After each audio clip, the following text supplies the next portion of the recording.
Kita ketemu lagi pada video pembelajaran kita kali ini. Pada video pembelajaran kali ini kita akan membahas tentang dimensi 3. Di dalam dimensi 3 kita akan uh, ada beberapa bagian yang akan kita pelajari pada dimensi 3, yang itu yang pertama adalah jarak titik ke titik, dan yang kedua adalah jarak dari titik ke garis, dan yang ketiga adalah jarak dari titik ke bidang. Nah, sebelum kita masuk pada ketiga ini, jarak dari titik ke titik, titik ke garis maupun titik ke bidang, kita harus tahu dulu apa itu titik, apa itu garis, dan apa itu bidang. Nah, kita perhatikan pada gambar. Di sini kita perhatikan misalkan gambar. Gambar di sini saya ambil kasih contoh. Di sini gambar adalah sebuah kubus. Yang dimaksudkan dengan titik di sini, titik itu tidak memiliki ukuran, atau selalu berdimensi nol. Yang namanya titik, saya ulangi sekali lagi bahwa titik itu selalu berdimensi nol dan tidak memiliki ukuran. Penamaan suatu titik menggunakan huruf kapital. Misalkan di sini saya misalkan titik A, titik B, titik C yang ada pada kubus ini sampai titik H, ini yang namanya titik. Jadi saya ulangi bahwa titik, penamaan suatu titik menggunakan huruf kapital, dan titik itu tidak memiliki ukuran atau selalu berdimensi nol. Nah, yang kedua, garis. Garis ini yang dinamakan dengan garis ini. Garis ini misalkan di sini pada sebuah kubus, garis AB. Garis ini yang menghubungkan titik A dan titik B. Jadi garis, kalau untuk membentuk sebuah garis harus minimal dua titik, dua titik baru bisa membentuk sebuah garis. Kalau satu titik saja berarti tidak bisa membentuk sebuah garis.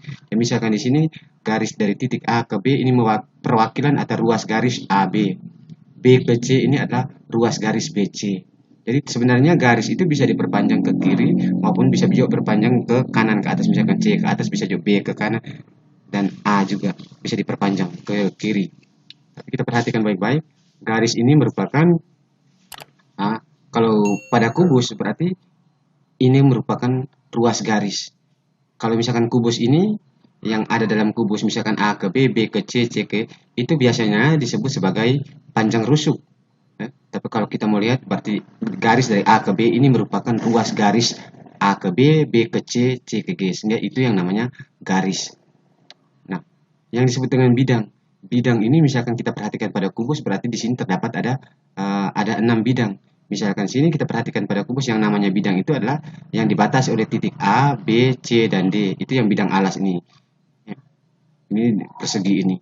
Sedangkan tampak depan berarti titik yang dibatasi oleh titik A, B, E, dan F.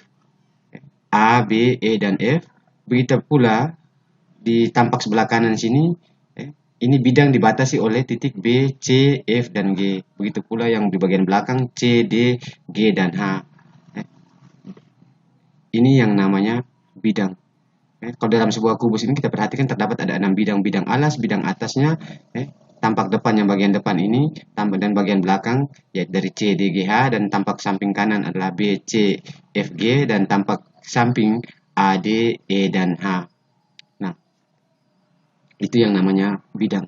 Nah, sekarang untuk memperjelas konsep tentang jarak dari titik ke titik, kita lihat beberapa contoh soal untuk kita bisa memperdalam materi tentang jarak dari titik ke titik. Nah, baik dari jarak titik ke titik maupun jarak titik dari titik ke garis dan jarak dari titik ke bidang, ada materi prasyarat yang harus kita kuasai adalah konsep dari teorema Pitagoras yang kita sudah dapatkan di saat SMP. Nah, kita perhatikan konsep dari teorema Pitagoras itu berasal dari segitiga siku-siku. Di sebelah kanan sini kita perhatikan, di sebelah kanan sini ada pojok kanan atas. Konsep teorema Pitagoras itu berasal dari sebuah segitiga siku-siku. Di sini kita perhatikan ada segitiga yang dibentuk oleh titik A, B, dan C, siku-sikunya di B. Nah, dari ketiga sisi, AC ini disebut sisi miring, AB ini disebut sebagai sisi tegak, BC ini sebagai sisi alas. Untuk mendapatkan sisi miringnya, dari ketiga sisi ini, sisi miring yang lebih panjang daripada dua sisi yang lainnya. Berarti panjang sisi AC untuk mendapatkan panjang sisi miring itu didapat dari tegak ditambah alas. Itu sederhananya seperti itu. Atau AC sama dengan akar kuadrat dari sisi tegak AB dikuadratkan ditambah dengan sisi BC dikuadratkan. Tegak ditambah alas. Tapi ingat, masing-masing sisinya harus dikuadratkan terlebih dahulu, baru ditarik akar hasilnya. Nah, kalau misalkan untuk mendapatkan sisi tegak, sisi AB berarti didapat dari sisi miring AC dikuadratkan dikurangi dengan BC kuadrat. Nah, yang terakhir kalau untuk mendapatkan sisi alasnya BC, BC sama dengan AC sisi miring dikurangi sisi miring AC dikuadratkan dikurangi dengan AB kuadrat. Hasilnya baru ditarik akar. Sederhananya bahwa konsep teorema Pitagoras yang penting kita mengingat bahwa masing-masing sisi harus dikuadratkan terlebih dahulu, baru hasilnya ditarik akar. Sehingga untuk mempermudah sisi miring didapat dari tegak tambah alas AC, tegak tambah alas, tapi ingat dikuadratkan. Kalau misalkan ditanya sisi tegak atau alas, berarti sisi miring dikurangi salah satunya tergantung apa yang diketahui atau apa yang ditanya. Nah, untuk memperjelas coba kita perhatikan salah satu contoh soal. Di sini diketahui kubus ABCD EFGH dengan panjang rusuk A cm. Tentukan yang pertama jarak dari titik C ke titik F, B-nya adalah jarak dari titik E ke titik C, dan yang ke C-nya adalah jarak dari titik G ke titik tengah AB. Nah, kita perhatikan bahwa ingat bahwa di dalam sebuah kubus berarti memiliki panjang rusuk yang sama. Berarti dari A ke B, B ke C, C ke D, A ke D, A ke E, D ke H, E ke F, F ke G, G ke H, itu semua memiliki panjang rusuk yang sama. Nah, yaitu panjang rusuk yang diketahui dalam soal di sini adalah A cm. Di sini juga A, seluruhnya A. Nah, bagaimana kita menentukan jarak titik C ke titik F? Yang ditanya ada jarak dari titik C yang kita perhatikan pada gambar C ke F. C ini ke F. Berarti kita berpatokan C ke F ini. Kita perhatikan baik-baik bahwa C ke F ini adalah garis miring dari C ke F. Kita perhatikan baik-baik bahwa C ke F ini adalah garis miring atau garis diagonal yang terdapat pada bidang BC FG. C ke F ini, C ini, F ini, ternyata ini garis diagonal yang terdapat pada bidang BC FG. Ini diagonal yang terdapat pada bidang ini C ke F. Nah, kita kalau misalkan kita hubung dari C ke F berarti akan membentuk sebuah segitiga siku-siku. Kita perhatikan C ke B, B ke F. Tiga titik ini kalau kita hubungkan dengan garis, C ke B garisnya sudah ada, B ke F garisnya sudah ada yang ini juga B ke C juga rusuk, B ke F juga rusuk. Nah, kita hubungkan garis, untuk menghubungkan titik C ke F. Nah, ini berarti akan membentuk sebuah segitiga siku-siku yaitu siku-sikunya di B. Nah, dari segitiga siku-siku ini coba saya pindahkan keluar seperti ini. Seperti ini sebelah kanan ini. F-nya, B-nya, C-nya, siku-sikunya di B. Ini adalah C ke F ini, saya ulang sekali lagi, C ke F ini adalah diagonal bidang. Karena ini garis miring yang terdapat pada bidang BCF dan BCFG. Nah, dari segitiga ini yang CBF ini saya keluarkan, saya pindahkan keluar, maka siku-sikunya di B, ini di sini siku-sikunya, C-nya di sini, F-nya di sini, yang ini C-nya ini. Berarti panjang BF ini kita perhatikan ternyata rusuknya yaitu A cm yang diketahui dalam soal bahwa panjang rusuk dalam sebuah kubus itu A cm, B ke C itu adalah A cm juga. Yang ditanya adalah sisi CF. Ternyata sisi miring yang ditanya. Sehingga CF sama dengan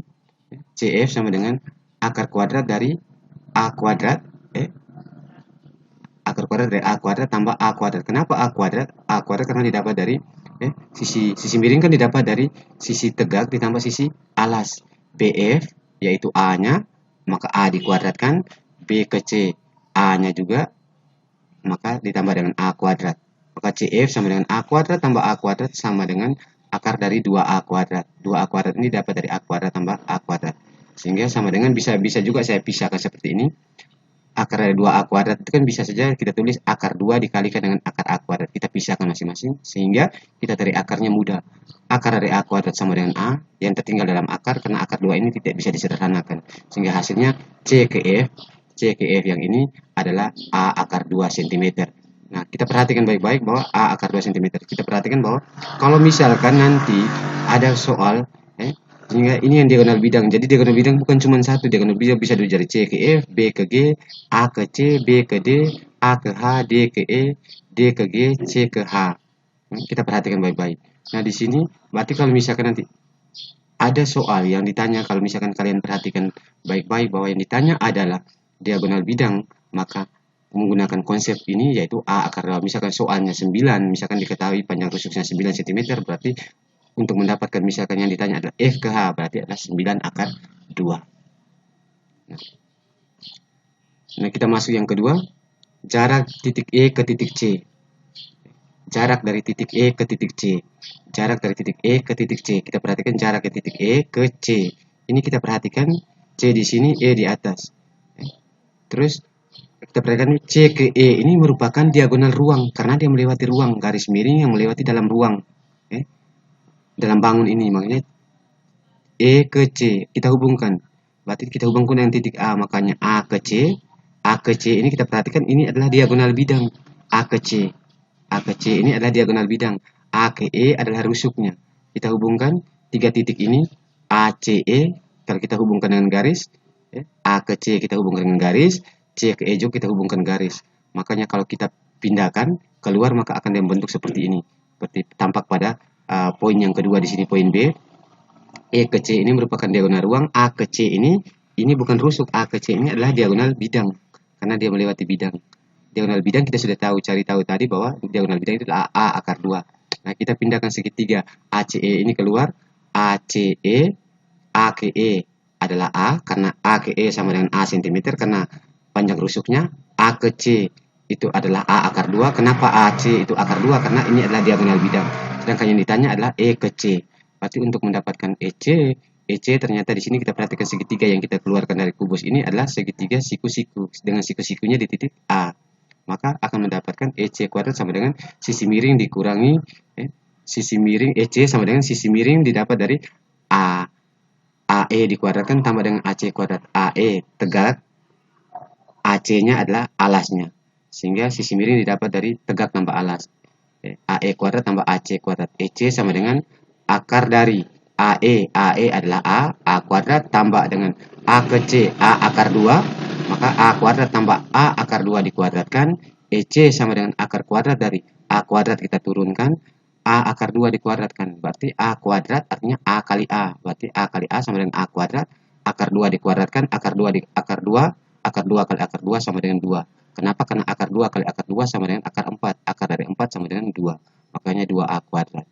Sehingga EC sama dengan A kuadrat tambah 2A kuadrat, akar kuadrat dari A kuadrat tambah 2A kuadrat sama dengan akar kuadrat dari 3A kuadrat. Sehingga ini saya bisa pisahkan, kita bisa tulis akar 3 dikalikan dengan akar A kuadrat. Sehingga kita sederhanakan akar A kuadrat, kita hasilnya sama dengan A. Sedangkan yang tertinggal dalam akar adalah akar 3 karena tidak bisa disederhanakan. Maka jarak dari E ke C itu sama dengan A akar 3. Sehingga E ke C ini untuk mendapatkan diagonal ruang itu konsepnya adalah A akar 3. Sedangkan diagonal bidang berarti A akar 2. Kalau E ke C di sini adalah A akar 3. Sehingga kalau misalkan ada soal yang diketahui kubus ABCD, EFGH dengan panjang rusuknya adalah 9 cm. Tentukan jarak dari titik contohnya A ke G.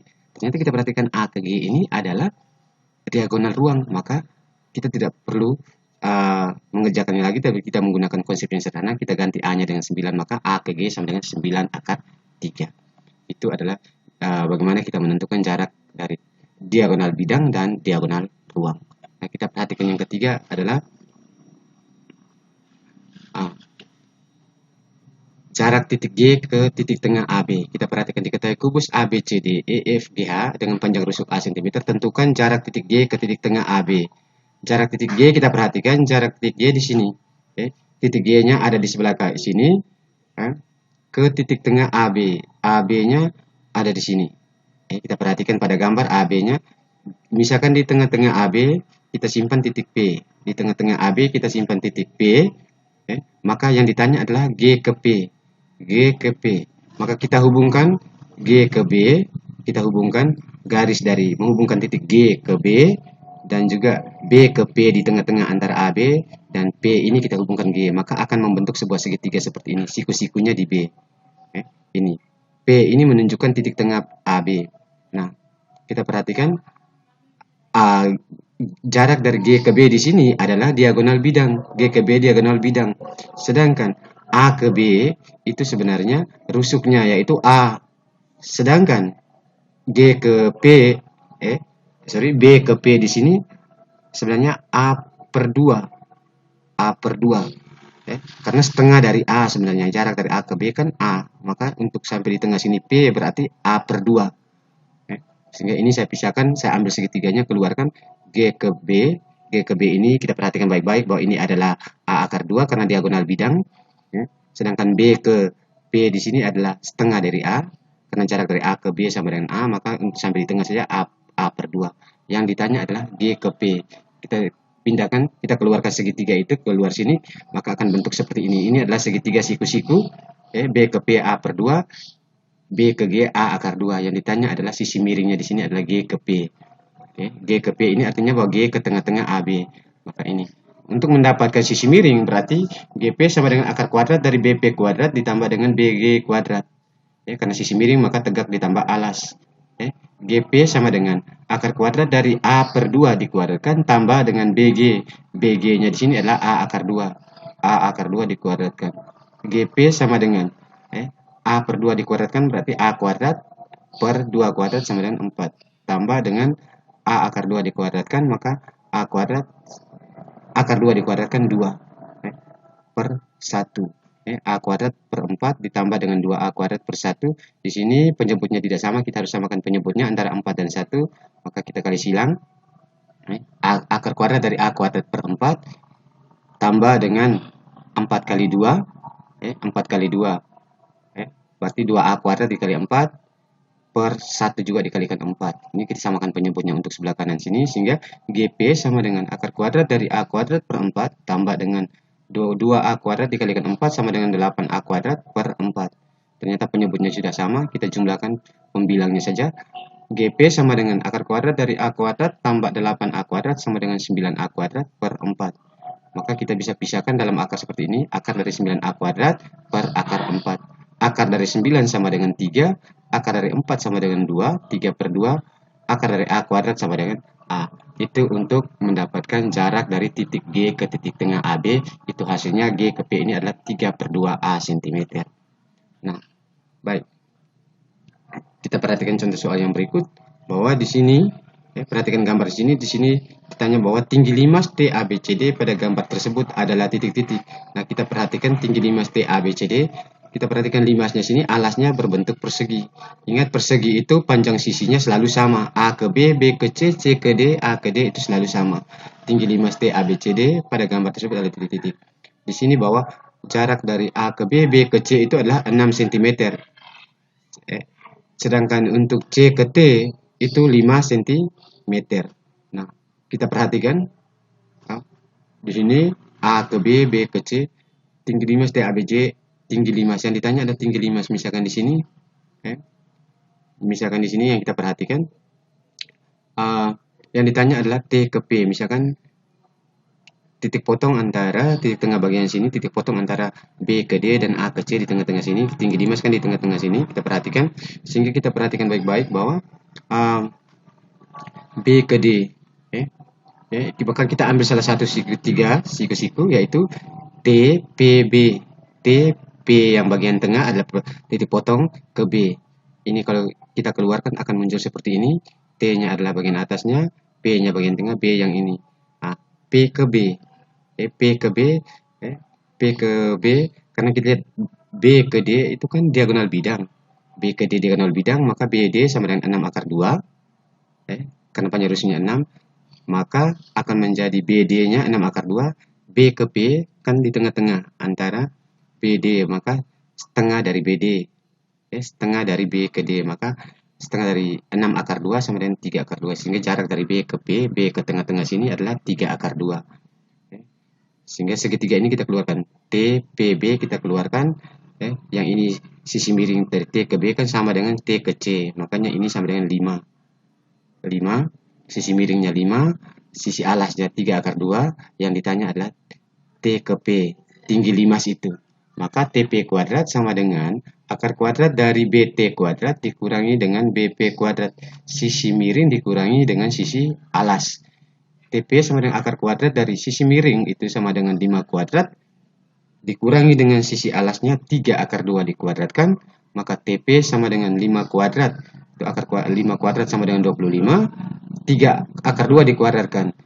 3 dikuadratkan 9, akar 2 dikuadratkan sama dengan 2, maka 9 kali 2 sama dengan 18, maka 25 dikurangi 18. Sehingga TP sama dengan akar kuadrat dari 25 kurang 18 sama dengan 7, maka hasilnya sama dengan akar 7. Maka tinggi limas tersebut adalah akar 7 cm. Nah, untuk memperjelasnya, ada beberapa soal latihan soal tentang jarak dari titik ke titik untuk memperdalam materi tersebut. Di sini ada 3, sehingga ini bisa dikerjakan sesuai dengan konsep-konsep yang di atas, yaitu tetap menggunakan konsep teorema Pythagoras.